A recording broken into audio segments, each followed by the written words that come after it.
Hello అండి. నేను ప్రతి వీడియోలో టెక్స్ట్ బుక్‌లో ఉండే ప్రతి సెంటెన్స్‌ని మీకు బిట్‌గా చేసి ఇవ్వడం జరుగుతుంది.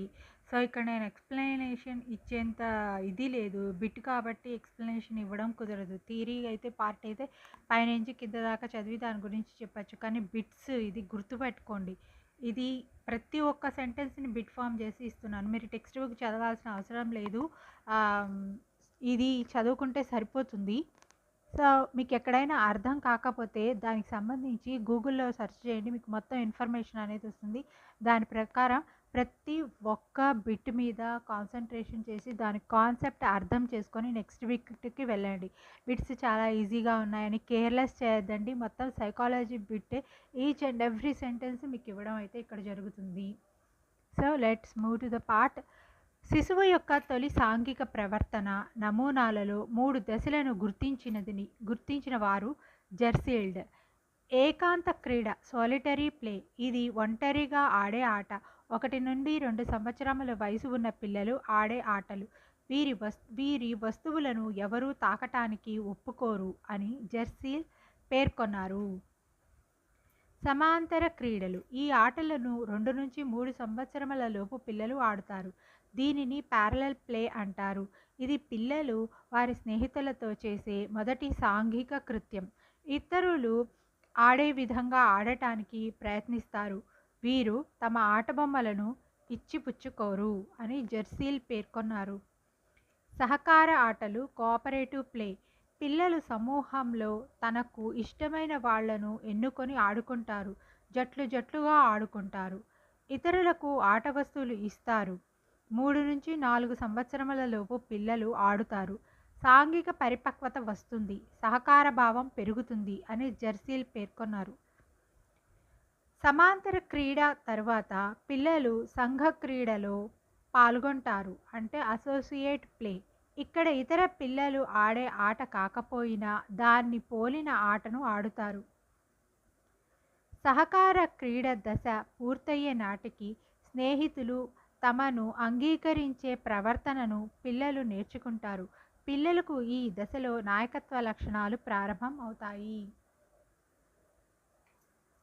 సాంఘిక క్రీడా విధానాలతో పాటుగా విద్యా ప్రాముఖ్యతల క్రింద సంఘ సేవకుల జీవిత చరిత్రలను వివరించాలి. ఎన్సిసి, ఎన్ఎస్ఎస్, స్కౌట్స్, గైడ్స్ కార్యక్రమాలను ఏర్పాటు చేయాలి. క్షేత్ర పర్యటనలు, విహారయాత్రలు, సేవా శిబిరాలు వీటికి ప్రాధాన్యత ఇవ్వాలి. ఐకమత్యం మహాబలం అనే సూక్తిని వికసింపచేయాలి. నైతికతను ఆంగ్లంలో మొరాలిటీ అంటారు.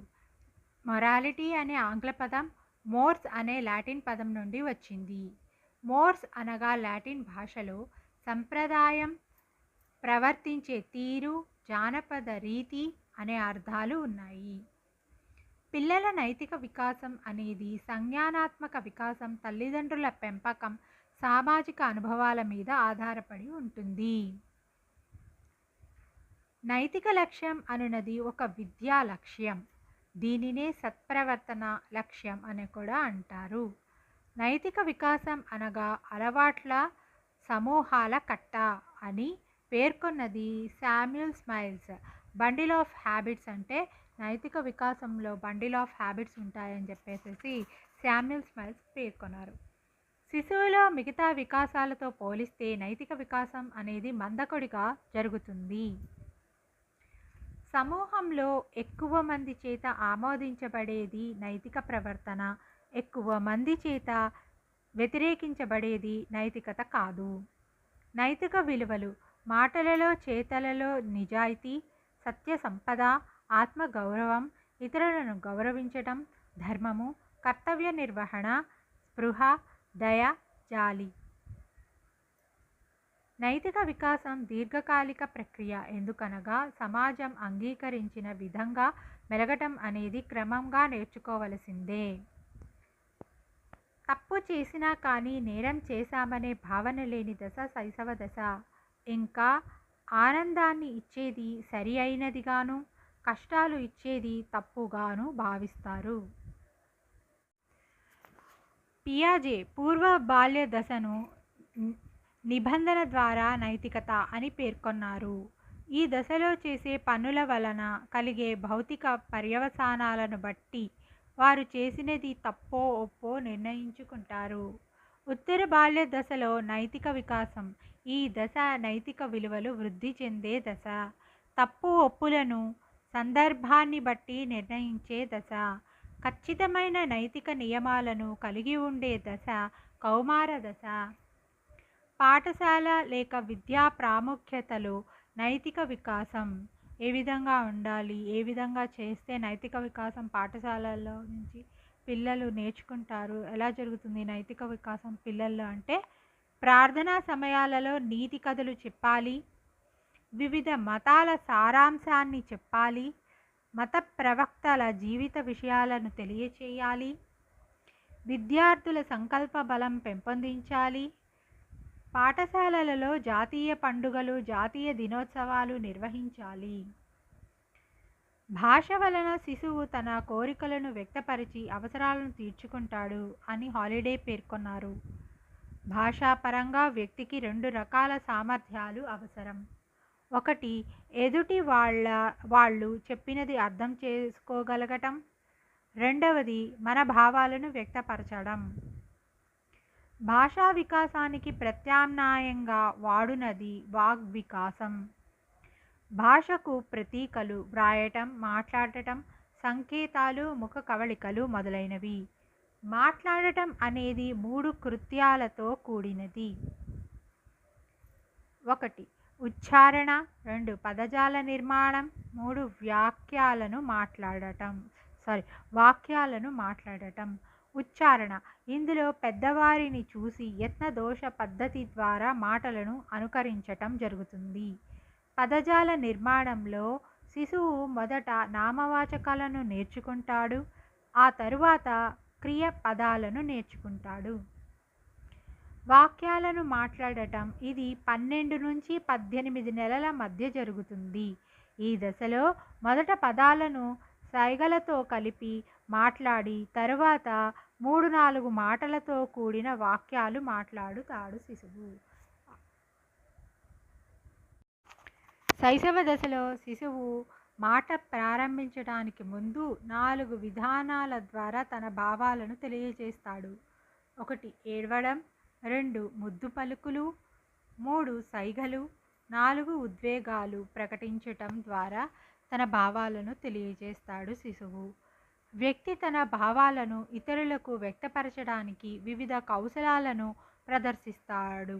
1. గుర్తులు, 2. ఇంగితాలు, సంజ్ఞలు, చిరునవ్వు, చేతులు చాపటం, ఊపటం, అలాగే తలను ఊపుట, 3 మాటలు, 4 వ్రాత. 7 రోజుల వయస్సులో తన తల్లి వాక్కును ఇతరుల వాక్కుకు మధ్య గల తేడాను గుర్తించగలడు శిశువు. 6 నెలల నుంచి 8 నెలల వయస్సులో అచ్చులను పోలిన శబ్దాలతో పాటు హల్లులను పోలిన శబ్దాలను కూడా పలికి మాట్లాడగలడు. చెప్పిన ఆజ్ఞలను అనుసరించి ప్రవర్తించగలడు. ఉదాహరణకు డాడా, మామా ఎట్సెట్రా. 15 నెలల వయస్సులో అచ్చులు, హల్లులు శబ్దాలు చేయటం ప్రారంభించినప్పుడు ఆ శబ్దాలు మాటలుగా ధ్వనిస్తాయి.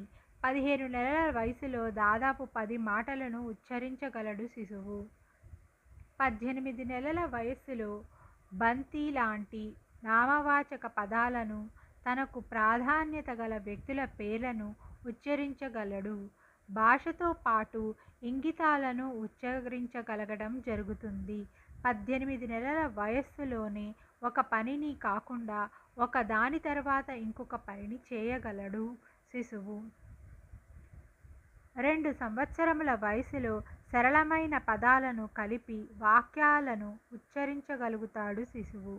3 సంవత్సరముల వయసులో 4-5 పదాలు గల వాక్యాలను ఉపయోగించగలడు. తాను విన్న మాటలను మరలా చెప్పగలడు.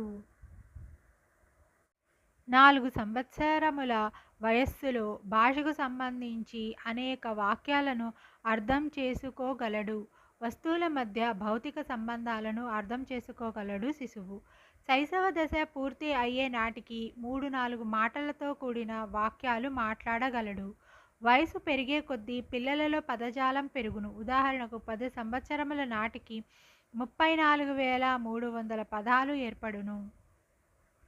మాట్లాడటానికి కావలసిన సామర్థ్యం అనువంశికత మీద ఆధారపడి ఉంటుంది. కానీ ఏ భాష మాట్లాడుతాడు అనే విషయం పరిసరాల మీద ఆధారపడి ఉంటుంది. భాషా వికాసం పరిపక్వత ఇంటూ అభ్యసనం. కుటుంబంతో సంబంధాలు గల పిల్లలు కంటే సమాజంలోని వ్యక్తులతో సంబంధాలు గల పిల్లలలో భాషా వికాసం చాలా వేగంగా జరుగుతుంది. మనం ఉచ్చరించే శబ్దాల క్రమాన్ని నిర్ణయించే విధానాన్ని ఫోనాలజీ అని అంటారు. పదాల అర్థాలను అధ్యయనం చేయటం, పదాలు లేదా పదాల సమూహాలను ఉపయోగించి భాషను వ్యక్తపరచడం జరుగుతుంది.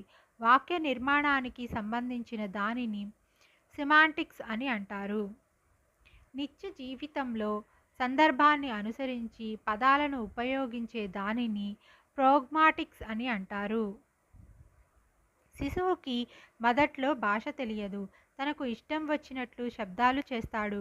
ఈ విధంగా మొదటి 4 నెలలు ఉంటుంది. ఈ దశను పూర్వప్రాక్ భాష దశ అని అంటారు. ఇతరులను గమనించి కొన్ని శబ్దాలు చేస్తాడు. అయితే వాటికి అర్థం ఉండదు. ఈ విధంగా 4 నుంచి 12 నెలల వరకు ఉంటుంది. ఇది ముద్దు పలుకుల దశ అని అంటారు. Bubbling stage. శిశువుకి మొదట్లో భాష తెలియదు. వస్తువుకి మరియు పదానికి మధ్య సంబంధాన్ని తెలుసుకొనును. ఈ దశ 1 సంవత్సరం నుంచి 1.5 సంవత్సరం వరకు ఉంటుంది. దీనిని శబ్దానుకరణ దశ అని అంటారు. శబ్దాలను గ్రహించి ప్రతిస్పందించగలరు. పదజాలం ధారాళత పెరుగుతుంది. ఇది 5 సంవత్సరముల నుంచి 10 సంవత్సరముల వరకు ఉంటుంది. ఈ దశను శబ్దగ్రాహక దశ అని అంటారు. చదవటంలో సరైన అలవాట్లు లేకపోవటం, అధ్యయన అలవాట్ల లోపం. సామాజికంగా ఆర్థికంగా వెనుకబడిన ప్రాంతాలలో నివసించటం వలన సామాజిక వాతావరణం వ్యక్తిపై ప్రభావాన్ని చూపుతుంది.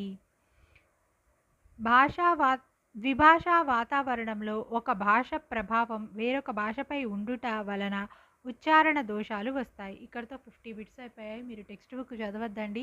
టెక్స్ట్ బుక్లో ఉండే ప్రతి సెంటెన్స్ నేను బిట్గా ఫామ్ చేసేసి ఇస్తున్నాను. మీరు మొత్తంగా చదివితే అదే మీనింగ్ వస్తుంది.